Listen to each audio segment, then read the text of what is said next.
Mali, Burkina Faso, Guinée. Les dirigeants militaires de ces pays ont tous promis de quitter le pouvoir au bout d'un certain temps. Mais plus de 2 ans après, les transitions militaires semblent s'éterniser. Pourquoi? Au Burkina Faso, par exemple, les auteurs des coups d'État de 2022 avaient évoqué l'insécurité et la mauvaise gouvernance pour justifier la prise de pouvoir par les militaires.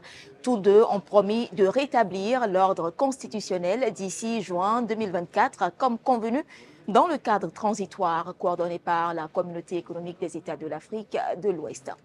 Mais comme l'a dit Ibrahim Traoré dans une récente interview, quitter le pouvoir de sitôt n'est plus d'actualité. Mais la guerre contre le terrorisme, où en est-on?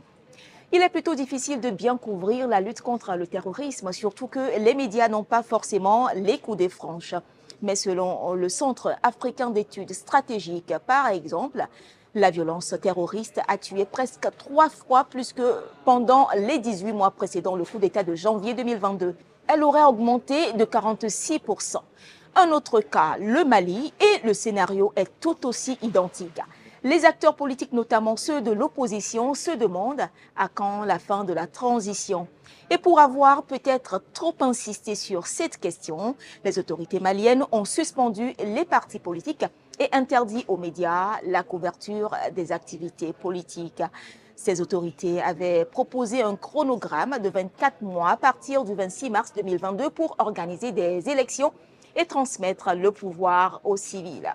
Ce délai est désormais passé. Le dialogue national qui a lieu depuis quelques jours doit permettre d'aboutir à une solution consensuelle des forces vives maliennes sur la suite de la transition. Mais en l'absence des principaux partis d'opposition, arrivera-t-on vraiment à une solution acceptée par la majorité? Non loin du Mali, en Guinée cette fois-ci, Mamadi Doumbouya est au pouvoir depuis 5 septembre 2021 pour une transition qui devrait initialement durer 2 ans à compter du 1er janvier 2023, c'est-à-dire fin 2024. Mais ce délai sera-t-il respecté? Pas si sûr. Mi-mars, le Premier ministre guinéen Bahouri a précisé que le calendrier, je cite, va dans la direction de retour à l'ordre constitutionnel en 2025. Fin de citation. Ce n'est donc plus la fin de cette année 2024 comme initialement annoncé.